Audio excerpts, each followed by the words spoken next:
That was beautiful, Lori. Thank you for that. Today we're going to focus on the gospel section from the lectionary. I'll be reading from the New Revised Standard Version. This scene from Mark's gospel is a confrontation among Jews. On one side, we have Jesus, who is Jewish, of course. On the other are Pharisees. The Pharisees represent Jesus' local opposition. Passages like the one I'm about to read are called controversy stories. They begin with a question or a challenge, and then a retort follows. This particular controversy is about Jewish purification laws and customs and traditions. Mark chapter 7, verses 1 through 8. Now, when the Pharisees and some of the scribes who had come from Jerusalem gathered around Jesus, they noticed that some of the disciples were eating with defiled hands, that is, without washing them, COVID. For the Pharisees and all the Jews do not eat unless they thoroughly wash their hands, thus observing the tradition of the elders. And they do not eat anything from the market unless they wash it, COVID. And there are also many other traditions that they observe, the washing of cups, pots, and bronze kettles. So the Pharisees and the scribes asked him, "Why do your disciples not live according to the tradition of the elders, but eat without washing their hands with defiled hands?" He said to them, "Isaiah prophesied rightly about you hypocrites, as it is written, 'This people honors me with their lips, but their hearts are far from me. In vain do they worship me, teaching human precepts as doctrines. You abandon the commandment of God and hold to human tradition.'" All of this talk about washing hands and washing things from the market, well, how can you not think of COVID? Remember when we used to wipe down all of our groceries when we unloaded them at home? Maybe some of you still do that. We no longer do. I hope that you'll pardon a quick diversion before I go on to the sermon. Over the past months, we've done a lot of things around here to keep each other sane during the pandemic. You might remember this video from last spring. Get your soap and turn your water on and let's sing. I wash my hands 'cause I love my neighbor. Wash my hands so they don't get sick. Wash my hands so they're not all nasty. Wash my hands then give them away. Wash my hands 'cause I love my neighbor. Wash my hands so they don't get sick. Wash my hands so they're not all nasty. Wash my hands, then give them a blick.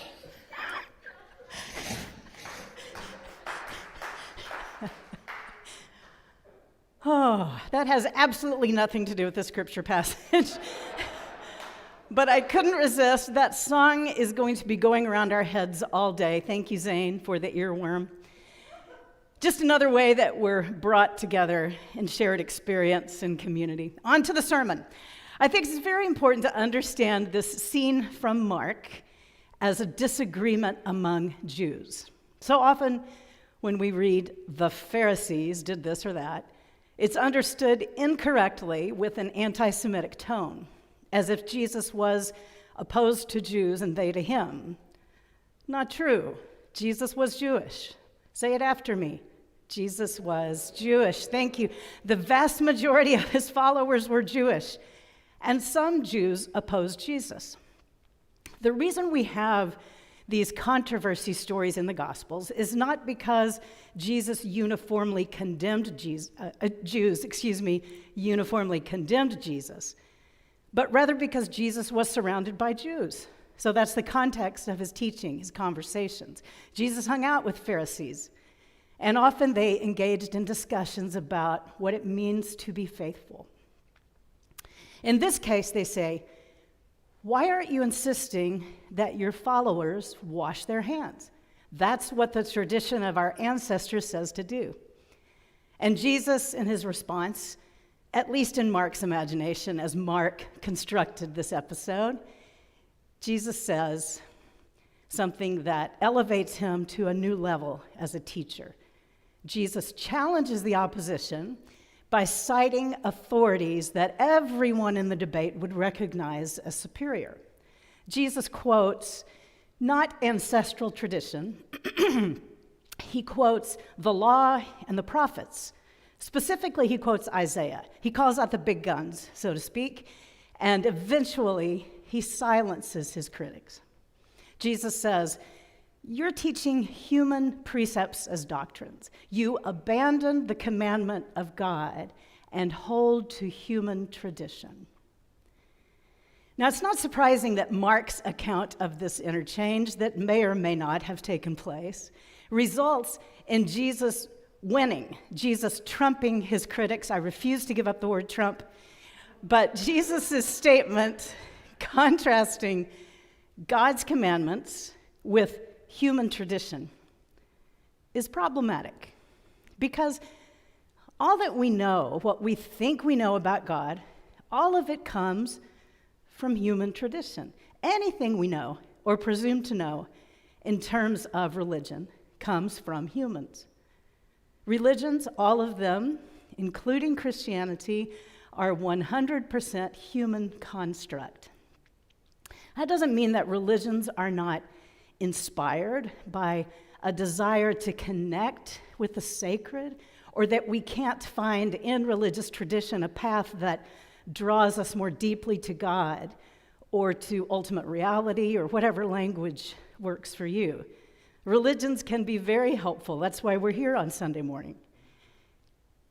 But I'm always wary when I hear people profess to speak for God.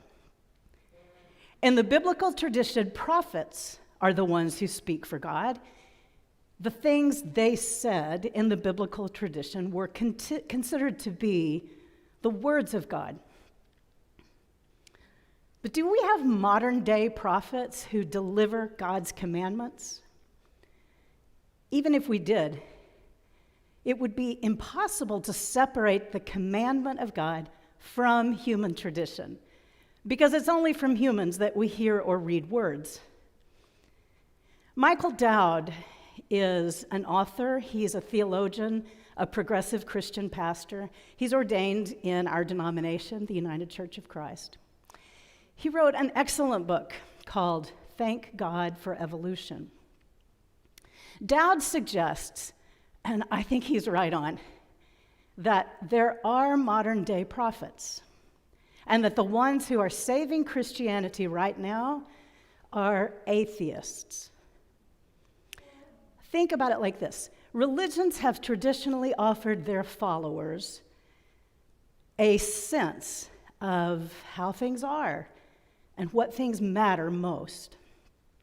And in turn, that perspective shapes the lives of individuals and cultures. Religion puts forth a vision of how to live in faithfulness. Let's look at Christianity. I mean, this perspective could likely extend to religions in general, but I'm only qualified to speak on Christianity, so I'll keep it there.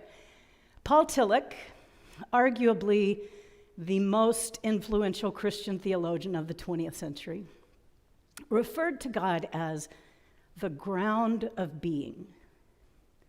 It's a way of thinking about God, not as a white guy in the sky who grants our wishes or doesn't, but God as ultimate reality, all that is.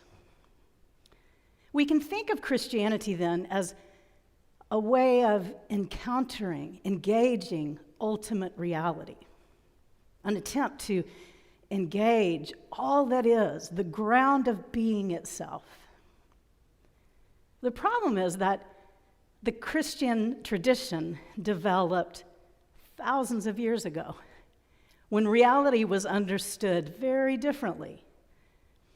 Christianity and all the world's major religions are operating with outdated maps of reality. Religions are wedded to archaic, outmoded ways of speaking about reality. For example, Yes, we still have terrifying floods and storms. But now we understand more about why they happen, including how humans have contributed to them. In biblical worldviews, they attributed such things to God. And we as progressive Christians, no longer think that God sends natural disasters as punishment. Well, most of us don't. We have scientists who tell us that storms are more frequent and more severe in part because of climate change. What we do, how we live, could impact that, not how much we pray. Scientific understandings in all areas of reality are more advanced than our ancestors who wrote the books of the Bible. That doesn't mean that we're better than they are, not at all. But we are more informed about reality. We know more about the origins of life and the history of the world and the nature of space and human psychology and development, disease, on and on and on and on. All of these areas of reality were understood very differently as the Christian tradition evolved. Because religions are outmoded ways of speaking about reality, they have become paradoxically one of the greatest hindrances to human progress. Religions, according to the majority of Americans at least, religions are of decreasing value because they're considered to be outdated and irrelevant. Religions are a hindrance to humanity as a whole coming into right relationship with reality. And into the mix come brilliant authors like Richard Dawkins and Susan Jacoby and Christopher Hitchens. They write about science and morality and politics from an atheist perspective. These authors represent a group who are sometimes referred to as the new atheists. Some of them criticize religion, others don't. Jonathan Sacks says, "I acknowledge that religions have done harm, but the cure for bad religion is good religion, not no religion, just as the cure for bad science is good science, not the abandonment of science." In a way, these atheist authors have come to the rescue of religion. They are shouting at us to collectively awaken to reality because they have an evidentiary-formed view of the world as opposed to a worldview given by authority or tradition, as with religion. They are not tied to a particular way of thinking or speaking about reality, and so they're better able to see things as they are. They have a keener sense of seeing what matters most today, and thus help humanity awaken to reality. Michael Dowd writes, "Few things are more important at this time in history than for religious people to listen to the new atheists, as if these unbelievers were speaking with God's voice, because they are. They're speaking about reality, about the ground of being." To have faith in God today, as always, is to trust in what we experience as undeniably real. To honor God today, as always, is to embrace reality at all levels and with the best tools of understanding and action available. The new atheists are to be commended for demanding that humanity update our maps of reality. In order to be in right relationship with reality, we must value and actually use our modern capacities to go deeper and to learn more. In other words, Charles Darwin did not kill Christianity, even though he was widely demonized by Christians at the time. Darwin gave us a glimpse into creation and into different ways of thinking about a creator. Darwin and the lineage of contributing naturalists and scientists before and after have made it possible for religious people to reframe God, to redeem the notion of God. Atheists are calling religious people back to reality.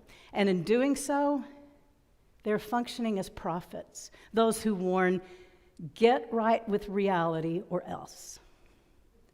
They're prophets of God, not a God who occasionally intervenes if the prayer is effective enough, not a God who is primarily preoccupied with judgment and punishment. These prophets speak on behalf of a God no less grand than our most awesome and expanding view of the universe and its astonishing history of achievement and transcendence. If we, as modern people, are to find God and follow God, it will be through going deeper into reality, not in dismissing or denigrating those prophets who teach us about it, whoever they may be. Labels like believers, unbelievers, have little relevance. Wisdom comes from everywhere and everyone. The sun shines on everyone. All are one.